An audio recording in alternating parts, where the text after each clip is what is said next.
3. Creation and Providence. Under the influence of paganism earlier, and since the time of Hegel at least, because of the dogma of evolution, many people see the universe as a cold, mechanical and empty force. Vitalism has seen a tendency and a moving force in the universe, but it is non-personal and essentially mindless. It manifests direction and purpose in retrospect as a result of chance and blind urges, not as a self-conscious and decreed will. In such a worldview, the universe has produced man, together with 1,000,000,001 other things, but is unconscious of man and indifferent to him. Tomorrow a wandering star, asteroid, comet, or some other cosmic body may mindlessly destroy the earth and man. Those who would hold that such an accident is unlikely or impossible ground their opinion not in some absolute purpose and plan, but in a theory of electromagnetics and other impersonal and mindless forces. Humanistic man thus faces a blind and cold universe, which is not truly alive and is most certainly destined for cosmic death and collapse. In such a cosmos, man is clearly alone. A universal conflict of interests prevails, and because no absolute and universal mind and purpose binds all things together, all things are in tension, if not in struggle or at war.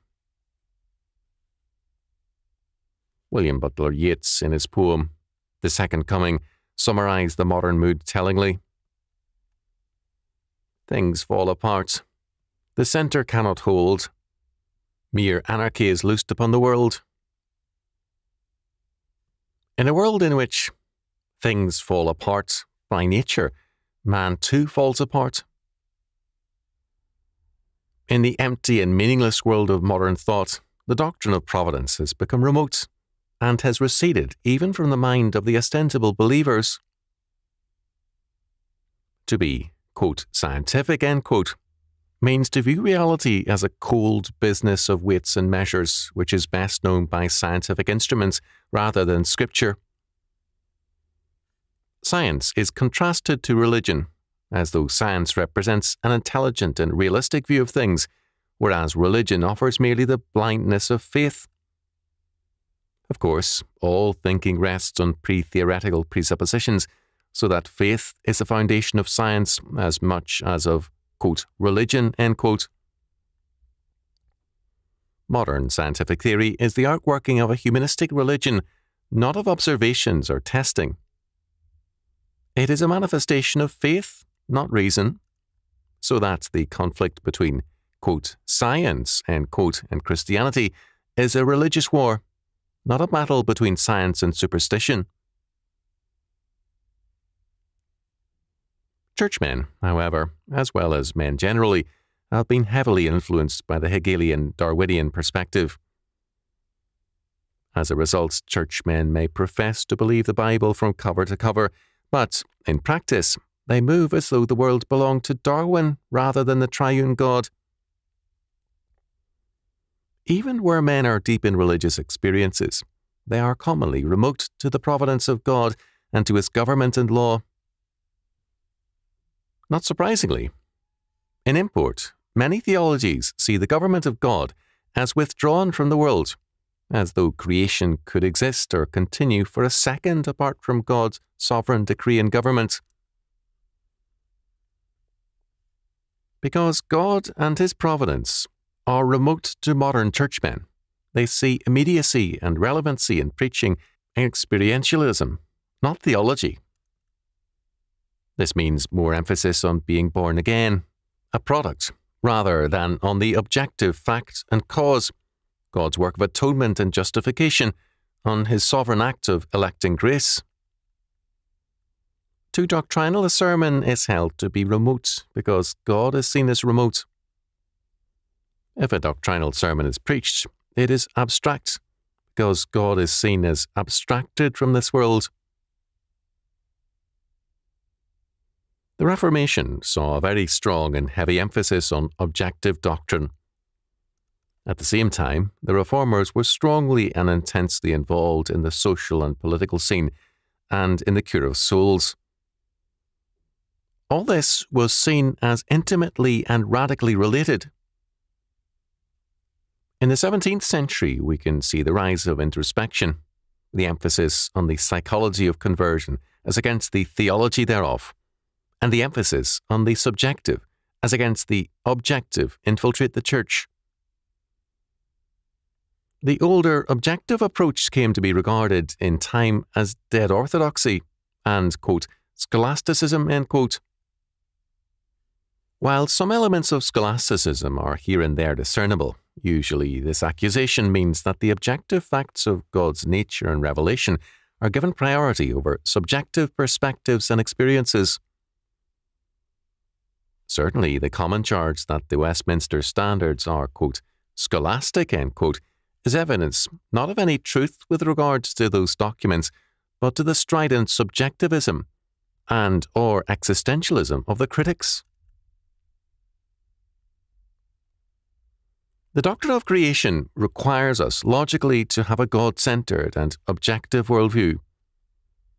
In a lonely universe with man as the sole thinker, man can become subjective because he is the only intelligent point of reference.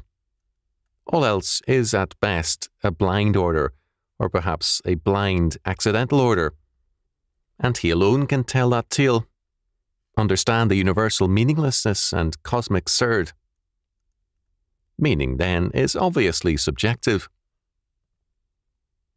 In such a worldview, meaning requires subjectivity, because meaning cannot exist elsewhere by definition. Relevance in every area of life means subjectivity. If, as modern philosophy holds, the world is man's will and idea, then to abandon subjectivity is to abandon relevance, meaning, and truth. If, however, the doctrine of creation is exactly what Genesis chapter 1 declares it to be, then subjectivism is a delusion. Any primary emphasis on my thinking, my logic, or my experience is then an emphasis on a delusion. But the reality of things is God's absolute and objective creation. Not only then is a subjective emphasis a delusion, but it is the delusion of sin. If an evolutionary and subjective worldview prevails, that is, if the subjectivism of modern philosophy and modern life and religion prevails, then it logically follows that the government of all things is not upon God's shoulders, but man's. We then have humanism and the belief in the sovereignty and ultimacy of man. In religion, this means that man can say no to God and can reject God's efforts to redeem man. Man, in his sovereign free will, can bar the door to God's plans and purposes.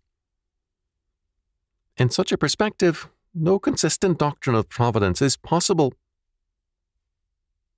For the non-church humanists, some vague, quote, purpose, end quote, or direction in evolution can be assumed by faith. That is, that it is upwards, evolution, and not devolution. That future course, however, is at best problematic, and it may mean the elimination of man as another kind of dinosaur. A strictly biblical doctrine of creation not only logically requires an objective rather than subjective worldview, a theology rather than an anthropology, but it also requires a high doctrine of providence. Isaiah tells us of the Messiah, "The government shall be upon his shoulder. Of the increase of his government and peace there shall be no end." Isaiah chapter 9, verses 6 and 7. The God who is totally the creator of all things is also totally the determiner and the governor thereof. Providence, the Greek word pronoia, Acts chapter 24, verse 2, sums up in a word God's government, guidance, care, and purposive direction of all his creation. Pronoia means literally perceiving beforehand, and is thus closely related to foreknowledge and predestination. However, foreknowledge and predestination stress God's direction in history of the acts of all men and of all natural phenomena. The purpose of providence is to effect God's eternal purpose in creation, and it does so infallibly, so that all things move to their determined end, to set forth God's purpose, justice, and holiness. This means, as Grince has pointed out, hence there is a connection between providence and the principle of reward and punishment. As Grince points out, paganism held to a fixed order in the universe which was above the gods.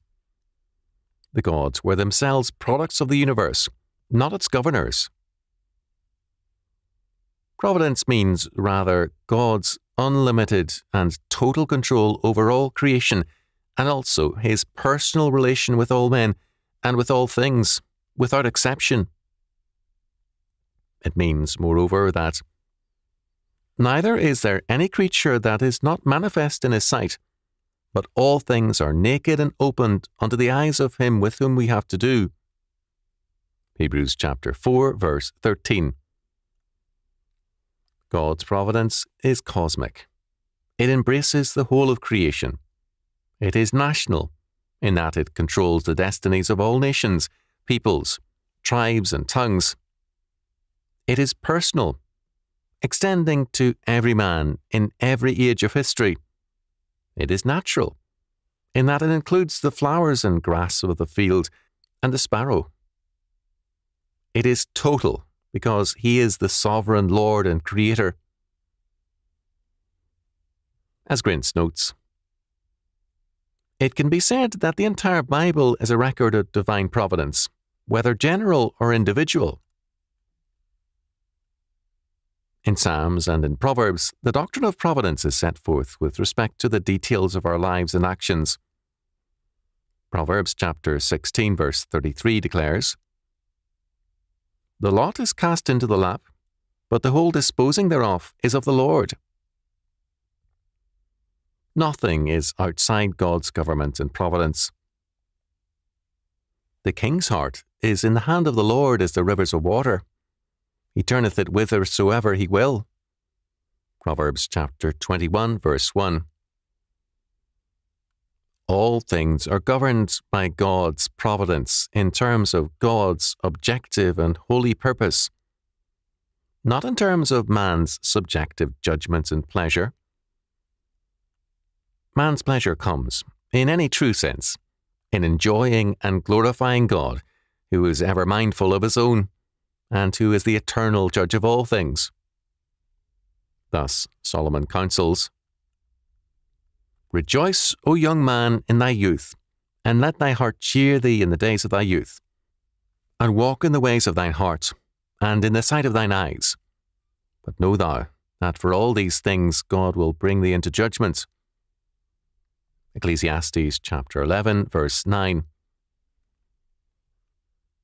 This means that, because God is the Lord, there is no inconsequential act in all of creation.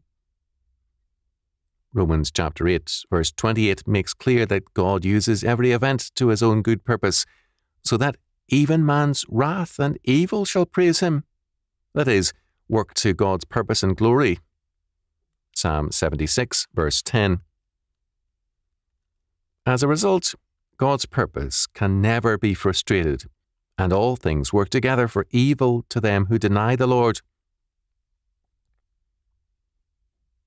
Let all their wickedness come before thee, and do unto them as thou hast done unto me for all my transgressions, for my sighs are many, and my heart is faint. Lamentations chapter 1, verse 22. For the day of the Lord is near upon all the heathen. As thou hast done, it shall be done unto thee. Thy reward shall return upon thine own head. Obadiah, verse 15. Call together the archers against Babylon. All ye that bend the bow, camp against it round about. Let none thereof escape. Recompense her according to her work. according to all that she hath done, do unto her. For she hath been proud against the Lord, against the Holy One of Israel.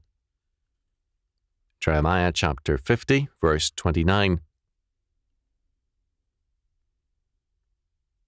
Because the universe is a universe of total meaning, and that total meaning is entirely the ordained purpose and decree of the absolute and sovereign God, the covenant people of the Lord have a glorious assurance in the face of all struggles, adversities, and attacks. No weapon that is formed against thee shall prosper, and every tongue that shall rise against thee in judgment thou shalt condemn. This is the heritage of the servants of the Lord, and their righteousness is of me, saith the Lord. Isaiah chapter 54, verse 17. Clearly, only where the doctrine of God's providence is an essential aspect of a man's life is a true Sabbath possible. A man may cease from his labours, but he cannot rest in the Lord until or unless he relies firmly on God's providence.